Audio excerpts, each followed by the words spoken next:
এর সাথে ভালো সম্পর্ক প্রশংসা করতেছে, কালকে ওর সাথে ভালো সম্পর্ক প্রশংসা করতেছে, কালকে একটু মতের অমিল হলে তাকে রয়ের দালাল বানা দিচ্ছে। আরে ভাই, তাহের ভাইকে তুমি রয়ের দালাল বানাই দিচ্ছ কেন? তাহের ভাই গণ অভ্যুত্থানের মধ্যে আমার সঙ্গে জেলে ছিল, আমরা এরকম করে ধরে পা মেসেজ করছি, বুড়া মানুষ পাটা ফুলে গেছে নির্যাতনে, হাঁটতে পারতেছে না, আমি আদর যত্ন করছি ওখানে।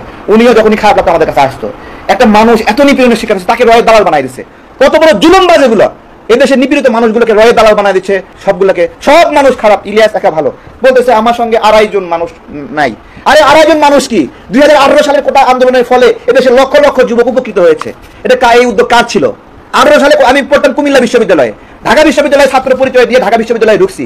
আমাকে দেখে সবাই পালায় যেত, এই পারে গেছে, এখান থেকে পারে সাথে হাঁটলে ছাত্রলীগ মারবে। তারপরে ওইখানে ঢুইকা টিভি রুমে, গেস্ট রুমে, তারপর রিডিং রুমে ঢুকে ঢুকে সবাইকে বলছি যে কোটা নিয়ে আমাদের সমস্যা আছে, সবাই আসো। তখন নূর, রাশেদ, ফারুক কেউ আমার সাথে নাই, একা একা ঘুরতাম পাগলের মতো। আমি একটা পাগল। এই পাগল থেকে 18 সালে এই লিফলেট নিয়ে ঘুরতাম। লিফলেট প্রিন্টে টাকা ছিল না, কলম দিয়ে লিখা লিফলেট বানাইছি, বানায়ে 20 কপি প্রিন্ট করে নিয়ে গেছি লাইব্রেরিতে, যে সবাইকে বুঝাতে হবে। তারপরে সারা দেশের মানুষ জাগলো, 18 সালে বড় আন্দোলন হলো। এই আসিফ নাহিদ কই থেকে আসছে? ওদের তৈরি করছে কে?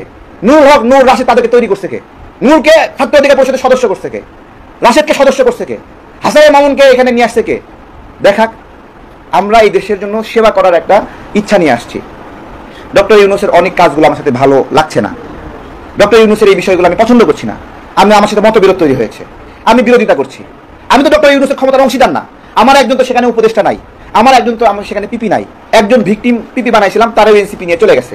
ওইখানে গেলে লাভ বেশি, সবাই ওখানে চলে যাচ্ছে। ডক্টর ইউনূস ওটাকে লাভবান প্রজেক্ট বানাইছে। ওখানে গেলে টাকা পাওয়া যায়, ওখানে গেলে ইনকাম হয়, ওখানে গেলে জেলা প্রশাসকে ভাগ পাওয়া যায়, সচিবালয়ে ভাগ পাওয়া যায়। আমরা ওই ভাগটা নিয়ে নিই, ওই ভাগটা আমরা চাই না। কিন্তু আমাদেরকে কালপিট বানাই দিচ্ছে, দালাল বানাই দিচ্ছে। এইটা তো হওয়ার কথা ছিল না।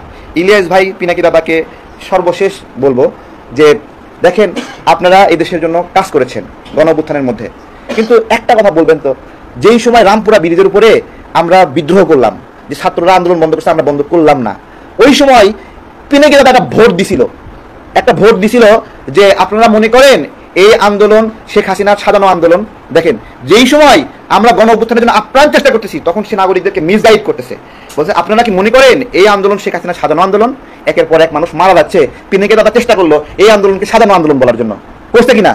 এবং মাশাআল্লাহ, পিনাকি দাদার সমর্থক যারা, তারাও এটাতে গণহারে ভোট দিছে, একবারে 90% মানুষ মতামত দিয়ে দিছে এই গণ অভ্যুত্থান হলো সাজানো গণ অভ্যুত্থান।